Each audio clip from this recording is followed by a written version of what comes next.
तेवढ्याच वरून गर्दीचा लोट आला, त्याला वाटलं गर्दीच्या लोटा बरोबर गेली तर गेली म्हणून त्यांना उचलली, पण हा गेला वर आणि बायको राहिली खाली.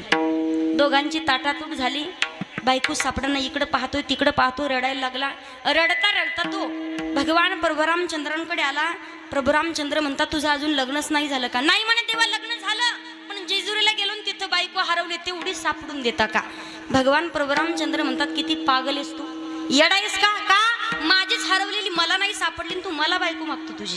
एक काम कर म्हणे, तुझी बायको पाहिजे ना, जा माझ्या शिष्याकडे. हनुमानजीच्या मंदिरामध्ये आला आणि त्यानं भजन चालू केलं.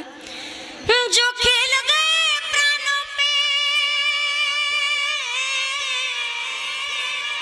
जो खेल गए प्राणों पे श्री राम के लिए, एक बार तू हाथ उठा दो मेरे हनुमान के लिए.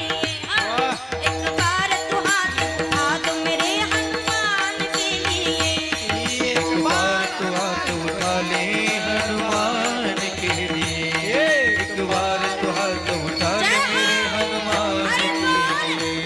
सागर को लांग किसने सीता का पता लगाया, प्रभु राम नाम का डंका लंका में जाके बजाया. सागर को लांग किसने सीता का पता लगाया, प्रभु राम नाम का डंका लंका में जाके बजाया. माता अंजलि की ऐसी, माता अंजलि की ऐसी, माता अंजलि की ऐसी संतान के लिए, एक बार तू हाथ उठा दो मेरे हनुमान के लिए. एक बार तू हाथ उठा दो मेरे हनुमान के लिए. एक बार तू हाथ उठा ले मेरे हनुमान के लिए. हनुमान के लिए. जो खेल गए प्राणों पे श्री राम के लिए, एक बार तू हाथ उठा दो मेरे हनुमान के लिए. हनुमानजी म्हणतात तुझं लग्न नाही झालं का अजून? नाही म्हणे देवा लग्न झालं, पण बायको हरवली म्हणे जेजुरीला गेल्यावर, तेवढी सापडून देता का? हनुमानजी म्हणतात हा हे काम मला सांग का, हे काम मी करू शकतो. माझी गुरुमाता मी सापडून दिली, शोधून दिली, तर तुझे का देणार नाही? एक सांगू, भगवंताला नक्कीच मागितलं पाहिजे, पण मागण्याची पद्धत आहे, मागण्याचं ठिकाण, मागण्याची वेळ अगदी समजली पाहिजे. मला सांगा, तुम्ही महिला मंडळ, पुरुष मंडळ, आपण अगोदर काहीतरी मनामध्ये संकल्पना की इच्छाशक्ती घेऊन आपण ती आपली संकल्पना पूर्ण व्हावी म्हणून अगदी काही दिवस गणपती बाप्पाचं भजन करणार. एक महिनाभर केलं भजन, मूर्ती आणली, भजन केलं, रोज देवघरामध्ये पूजा, रोज गाई गणपती जगवंदन शंकर सुवन भवानी नंदन. गाई गणपती जगवंदन. गणपतीची भक्ती झाली एक महिना, पण अगदी आपली ती संकल्पना पूर्ण नाही झाली. परत एक महिन्यानं गणपतीची मूर्त काढणार, वरती ठेवून देणार, आई जगदंबेची मूर्त आणणार. हे लखबाई माझी आई, बांगड्याची माळ, लिंबावानी डोळा, बांगड्याची माळ, लिंबावानी डोळा, उभी हाय नदीच्या काठाला.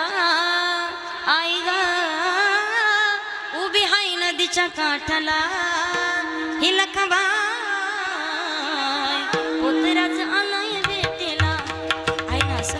एक महिनाभर आई जगदंबेची उपासना करणार, आराधना करणार.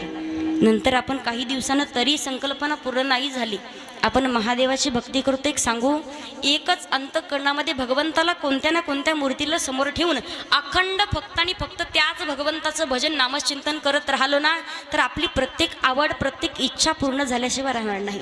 पण आपण ते करणं गरजेचं आहे. मग नामचिंतन करायचंय, भगवंताचं भजन करायचंय.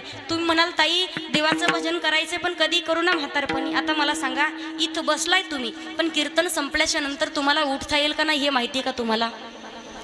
नाक मुख गळू लागली लाळ आणि कानों में पड़ गया ताला, आंखों में पड़ गया जाला, नाक से बहने लगा नाला, अब क्या करे गोपाला.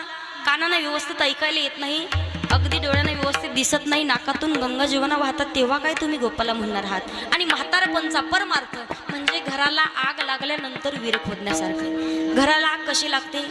कानपूर लाईन खराब होणं म्हणजे घराला आग लागणं. एखाद्या बाबाला विचारा, बाबा जेवण झालं का? बाबा म्हणणार झोपायचंय आता. बाबाला परत विचार